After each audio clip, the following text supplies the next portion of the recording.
Naintindihan ko. Kailangan ko lang palang intindihin yung produkto at negosyo na pinaliwanag kanina.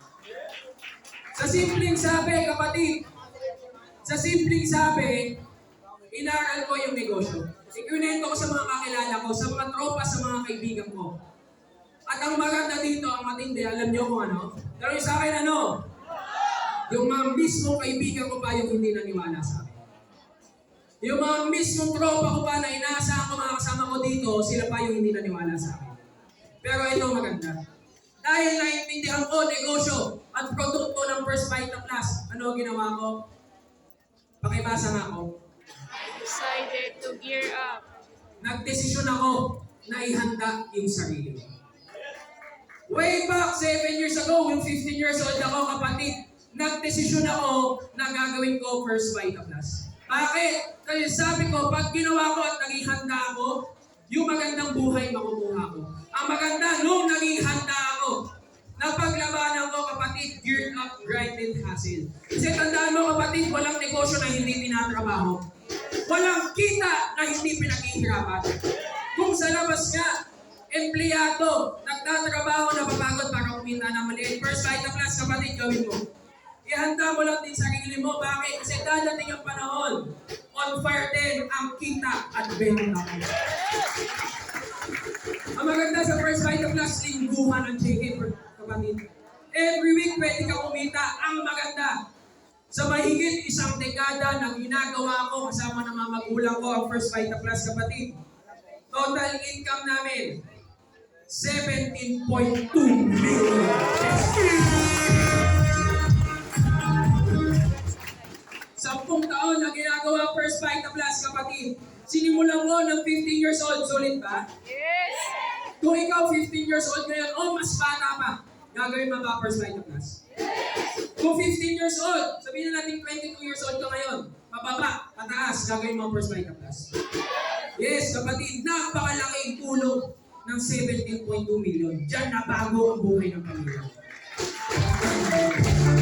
Ang maganda, nakakapag-invest ako sa sarili ko. Sabi ko, kabataan ako, i-enjoyin ko buhay ko. Ano yun? Unang-una, naging goal ko. #gadget tools. Bumili ako sa sarili kong laptop, kapatid. Panggamit ko sa negosyo ko, panggamit ko sa pag-aaral ko. Yun ang maganda. O, ngayon pa, sabi ko, nung gagawin ko First Vita Plus, hindi ko unahin luho.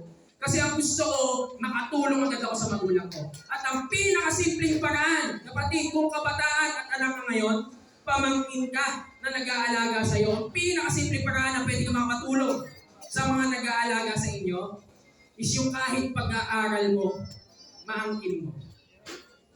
Kapatid, yun yung mismong ginawa ko. Sabi ko, kabataan ako, nag-aaral ako, gusto kong mapag-aral sa school na gusto ko. Tanong niyo sa akin, anong school yun? Ano? Tanong niyo sa akin, anong school yun? Anong school? Nangarap ako mapag-aral sa De La Salle University. Ito, kapatid, nung sinabi ko sa mami ko, "Mi, gusto ko mag-aral sa La Salle." Sabi niya sa akin, "Anak, baka hindi natin kayanin." Kasi yung panganay po namin kapatid, okay, nag-aaral po, cross-lining yun. Okay, nag-aaral ng culinary arts. Yung bunso kong kapatid, kahit niliit sa academy nag-aaral yun. Ngayon, ano simple sabi, hindi kaya ng mga magulang ko ni De La Salle University. Anong ginawa ko? Hindi ko sinabi sa kanila. Ako nagbayad ng sariling entrance exam. Ito pa, mas matindi. Kailan lang nalaman ng mga magulang ko? Tanong sa akin, kailan? Nung nag-email na sa akin at nag-message na sa akin yung nasal, sabi, "Dear Arnold Vincent, congratulations, tanggap ka na sa De La Salle University." Pero may mas matindi pa doon. Tanong niyo sa akin, ano?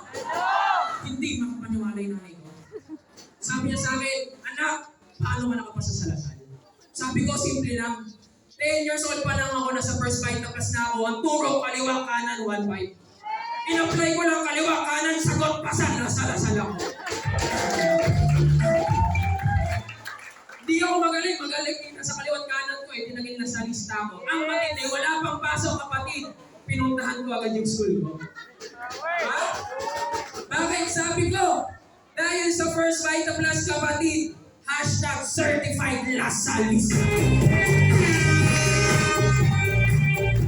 At ngayon, currently third year college, taking Bachelor of Science in Business Management. Hashtag AKAD goes, estudyanteng negosyante ng First Vital. Kaya sa mga estudyante dito, kung nag-iisip-isip ka, sabi mo, hindi mo kaya kasi nag-aaral ka pa, kapatid. Kung nagawa ng isang Irish Neo, at maraming mga estudyante dito na tira at sinasabay First Vital class, sigurado ako kaya-kaya mo rin.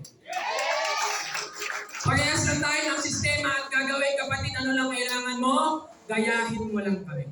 Ang maganda, sabi ko, mag-aaral ako, magpo-focus muna ako doon. Hindi ko muna uunahin yung luho. Pero ang First Vital Plus, kapatid, talagang napakatindi magbigay ng blessing. Alam niyo bakit? Tanong niyo sa akin, bakit? Kasi, inuna ko man yung pag-aaral ko. Kapatid, ngayon, may sariling sasakyan na rin.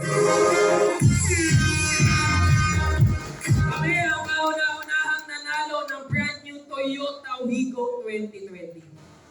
Ang kumpanya may